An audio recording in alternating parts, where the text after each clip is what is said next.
Bismillahirrahmanirrahim. Assalamualaikum warahmatullahi ta'ala wabarakatuh. Alhamdulillahilladzi arsala rasulahu bil huda wa dinil haq wa man tabi'ahu bi ihsani illa yaumuddin. Amma ba'du. Pertama, marilah kita sama-sama kita panjatkan segala puja dan syukur kita atas kehadiran Allah yang telah memberikan kita nikmat, sehingganya kita dapat berkumpul walaupun secara virtual untuk mendengarkan tausiah singkat dari saya. Kemudian salawat dengan salam tak lupa kita junjungkan kepada Nabi kita Muhammad sallallahu alaihi wasallam yang telah membawa kita dari zaman kegelapan menuju zaman terang menderang yang kita rasakan saat ini. Tak lupa al-fakir, marilah kita sama-sama kita tingkatkan keimanan kita dengan cara kita jauhi segala apa yang dilarang oleh Allah dan menjalani semua perintah. Salah satunya apa? Perintahnya yaitu sholat, zakat, dan lain sebagainya ya.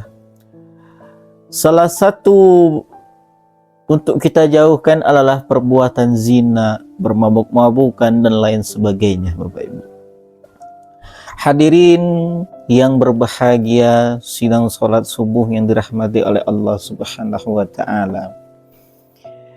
Kali ini kita akan membahas tentang zina, ma huwa zina, jenis-jenis zina dan bahaya cara menghindarinya. Hadirin yang berbahagia, fenomena berpacaran ini kian hari kian marak terjadi. Yang dahulu sembunyi-sembunyi, teman-teman, kini dilakukan secara terang menderang. Hingga terjadilah maraknya kasus perzinaan. Orang sudah tidak lagi menjaga iftah. Iftah itu apa? Iftah itu artinya kehormatan. Padahal Allah Subhanahu wa Ta'ala sudah mengingatkan kita di dalam surah Al-Isra ayat 32 yang berbunyi wala taqrabuz zina innahu kana fahisyatan wa sa'a sabila, kata Allah. Apa artinya? Dan janganlah kamu mendekati zina. Itu sesungguhnya suatu perbuatan yang keji dan suatu jalan yang buruk. Zina ini, para hadirin yang berbahagia, termasuk dalam perbuatan dosa besar. Tergolong dalam kategori jamirah hudud. Perbuatan dosa yang pelakunya diancam had, yaitu hukuman yang ditentukan oleh Allah di dalam kitab suci Al-Quran, telah diterangkan oleh Rasulullah Sallallahu Alaihi Wasallam. Oleh karena itu, setiap orang Islam sudah seharusnya lebih berhati-hati dalam menjaga diri. Jadi kita harus pandai dalam menjaga diri. Zina itu secara bahasa artinya al-syuru' bil al-jiq, yang berarti perasaan yang sempit, terpojok. Orang-orang yang melakukan perbuatan zina akan berdampak pada sempitnya hati. Sedangkan menurut istilah, zina ini adalah perbuatan persetubuhan antara laki-laki dan perempuan tanpa ada ikatan perkawinan yang sah. Di mana, maaf, zakarnya laki-laki masuk ke dalam alat kelaminnya perempuan, farji. Ya. Sebagaimana alat mencetak mata dimasukkan ke dalam cetak mata, ukurannya adalah jika seorang hasyafah laki-laki telah masuk ke dalam farji walaupun sedikit, dianggap zina juga walaupun ada penghalangnya antara zakar dan farji. Maaf ya Bapak Ibu, kalau kita menginikan fiqh itu bahasanya agak-agak mendalam. Ya. Adapun jenis-jenis zina ini terbagi menjadi 3. Pertama, zina muhsan. Kedua, zina ghairul muhsan. Yang ketiga adalah zina al-laman. Apa itu zina muhsan? Apa itu zina ghairul muhsan? Muhsan dan ghairul muhsan ini tergolong ke dalam dosa yang besar. Sedangkan zina al-laman tidak tergolong sebagai dosa besar. Ketiga zina tersebut memiliki konsekuensi yang berbeda. Ada yang tahu zina muhsan ini? Mari kita bahas. Zina muhsan adalah zina yang dilakukan antara laki-laki dan perempuan yang sudah terikat perkawinan.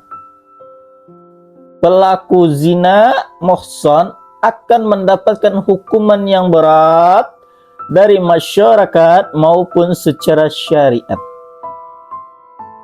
Hukumannya untuk pelaku zina muhsan, baik laki-laki maupun perempuan, adalah dikenakan hukuman rajam, yaitu hukuman mati dengan cara dilempari batu dengan disaksikan orang banyak.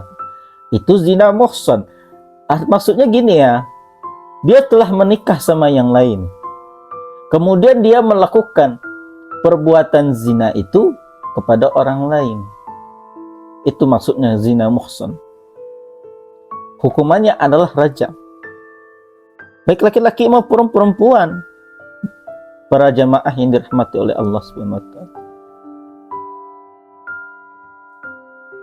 Itu disaksikan oleh orang banyak. Kalau di Indonesia tidak terlalu, tapi kalau di Aceh itu mereka masih melakukan hal-hal yang seperti itu, Bapak Ibu. Lalu apa itu zina ghairul muhsan? Zina ghairul muhsan adalah zina yang dilakukan antara laki-laki dengan perempuan yang belum menikah. Pelaku zina ghairul muhsan ini akan mendapatkan hukuman didera 100 kali dan diasingkan selama 1 tahun. Ini dijelaskan dalam hukuman zina ini tertuang dalam firman Allah surah An-Nur ayat 2 yang artinya perempuan yang berzina dan laki-laki yang berzina maka deralah tiap-tiap orang dari keduanya 100 dail dera, dan janganlah balas kasihan kepada keduanya untuk mencegah kamu untuk menjalankan agama Allah. Jika kamu beriman pada Allah dan hari akhirat dan hakikat pelaksanaannya, hukuman mereka disaksikan oleh sekumpulan orang yang beriman. Itu mas kan bahayanya perbuatan zina ini. Kemudian ada zina al-laman. Apa itu zina al-laman ini? Zina yang terkait dengan penguatan penyanderaan, seperti melalui pandangan, mata ataupun perkataan yang menunjukkan bahwa zina tidak hanya terbatas pada hubungan fisik, tetapi juga terlihat dari aspek-aspek yang lain seperti pikiran, perkataan. Pelaku zina alamat ini dijatuhi hukuman dosa kecil, bukan dihukumi sebagai pelaku dosa besar. Meskipun demikian, perlu adanya kehati-hatian untuk menjaga diri dari perbuatan dosa ini, agar yang dihukum dosa kecil jangan sampai bertumpuk menjadi dosa besar. Teman-teman, ibu-ibu, para jamaah yang dirahmati oleh Allah Subhanahu wa taala, ketika jenis zina tersebut hendaklah dipatuhi sesuai dengan Quran surah Al-Isra ayat 32 tadi. Ada Quraisy Shihab menafsirkan kalimat wala taqrabu zina, yaitu larangan untuk mendekati perbuatan yang merangsang jiwa dan nafsu kita untuk melakukan zina hakiki. Dengan demikian dapat kita simpulkan bahwa zina ini merupakan segala penguatan, segala perbuatan yang dilakukan oleh anggota tubuh, perkataan, keinginan, serta organ-organ yang mendorong melakukan hubungan intim terhadap lawan jenis tanpa ikatan perkawinan yang sah. Perkara yang mendekati zina seperti sekarang ini ya adalah pacaran, berkhawalat dua-duaan, memandang yang bukan mahram, mendownload aplikasi yang mendekatkan para zina, menonton film dan membaca tulisan yang mengaitkan syahwat. Hal-hal yang demikian harus dihindarkan agar diri tidak terjerumus kepada perbuatan zina. Begitu besar bahayanya zina ini, Bapak Ibu, teman-teman, dan dampaknya Masya Allah. Dari perzinaan diantaranya hilangnya kehormatan seorang, terganggunya kesehatan mental, terjangkitnya penyakit kelamin, menghilangnya cahaya dari wajah, membuat Allah murka, rezeki menjadi sempit, terkena pasal, kalau dalam Indonesianya ya, KUHP, dihukum penjara selama-lamanya sekitar 9 bulan dan mendapatkan hukuman yang berat di akhirat.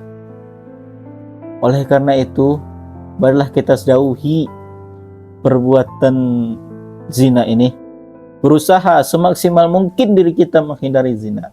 Masya Allah, kalau sekarang ada seorang anak muda yang menghindari pacaran, itu sangat luar biasa. Masya Allahnya tabarakallah. Ada beberapa cara untuk menghindari zina ini. Menjaga pandangan, itu pertama. Allah Subhanahu wa taala melarang umatnya untuk mendekati zina, dan salah satunya dengan menjaga pandangan. Hal ini sebagaimana tercantum dalam surah An-Nur ayat 30 yang artinya, katakanlah kepada laki-laki yang beriman agar mereka menjaga pandangan dan memelihara kemaluannya, yang demikian itu lebih suci bagi mereka. Sungguh Allah Subhanahu wa taala Maha mengetahui apa yang mereka perbuat. Itu Masya Allah ya. Ibnu Qayyim rahimahullah berkata tentang manfaat menundukkan pandangan, di antaranya menundukkan pandangan adalah bentuk ketaatan terhadap perintah Allah, di mana padanya lah puncak kebahagiaan seseorang hamba dalam hidupnya di dunia dan akhirat. Menundukkan pandangan akan menghalangi sampainya sasaran pohon yang beracun yang bisa merebus hati kita di dengan hal yang berbinasa. Menundukkan pandangan akan melahirkan kesenangan di dalam hati, kelapangan dada, kelezatan yang melebihi kesenangan yang muncul akibat memandang hal itu terwujud dengan menundukkan musuhnya dengan cara menentang. Ya.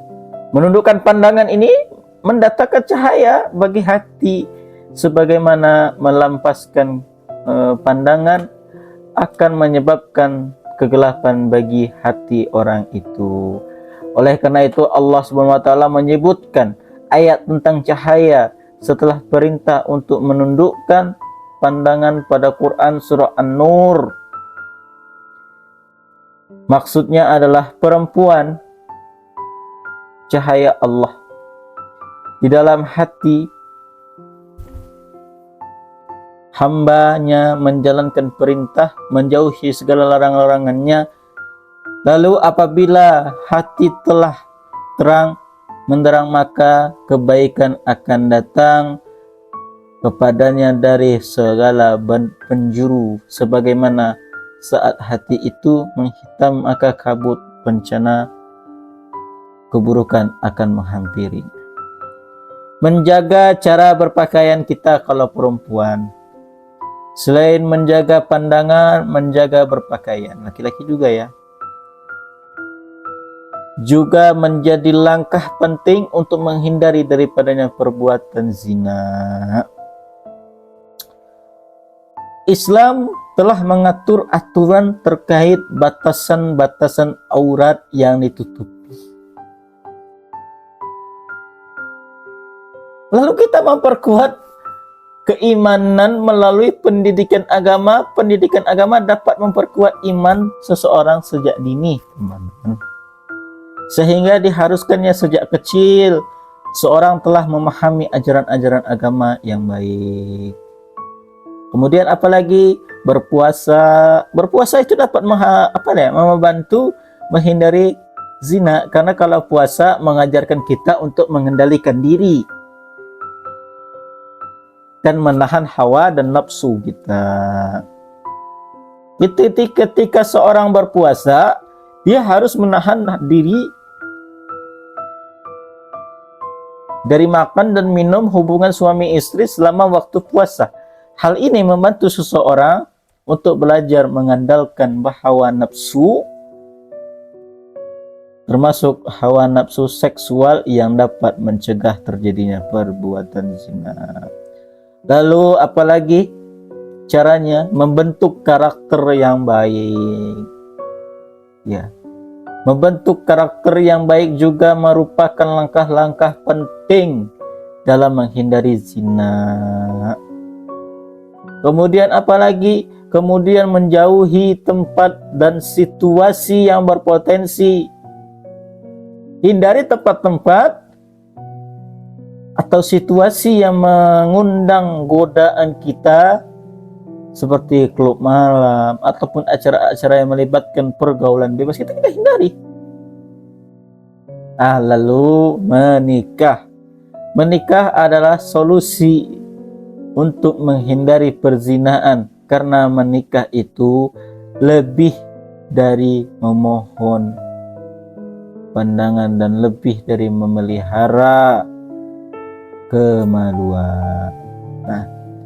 Lalu Bapak Ibu, bahayanya zina ini juga kepada nasab kita. Seseorang yang berbuat zina apabila memiliki seorang anak dari hasil perzinaannya itu, nasabnya tidak bisa diinikan dengan ayahnya. Binnya tidak boleh dengan ayahnya. Itu sudah diatur. Binnya harus bin ibunya, nggak boleh bin ayahnya. Masya Allah, betapa beratnya zina ini. Bapak-bapak, ibu-ibu, saudara-saudara permisa yang dirahmati oleh Allah Subhanahu wa taala, marilah kita sama-sama kita menghindari perbuatan zina ini, karena jelas yang telah kita sampaikan tadi, bahaya zina itu sangat-sangat luar biasa. Bahkan nasabnya tidak bisa diakui oleh bapaknya. Bahkan nanti wali nikahnya tidak bisa diinikan dengan bapaknya. Nauzubillah, summa nauzubillah. Dari barakallahu fikum, mudah-mudahan apa yang kami sampaikan sangat bermanfaat. Ini khususnya kita sampaikan kepada anak-anak muda sekarang. Mari kita hindari daripadanya konsep berpacaran, karena berpacaran dapat menyebabkan kita berbuat zina. Barakallahu fikum, mudah-mudahan bermanfaat. Mohon maaf bila ada kata-kata yang salah dengan detik ini, dengan waktu ini. Terima kasih sudah menonton. Jangan lupa saksikan live kita dimanapun Anda berada. Jangan lupa di follow dan lain sebagainya, di subscribe dan di like bila bermanfaat. Bila ada salah-salah kata mohon dikoreksi karena kita dalam pengajaran. Wabillahi taufiq wal hidayah. Assalamualaikum warahmatullahi taala wabarakatuh.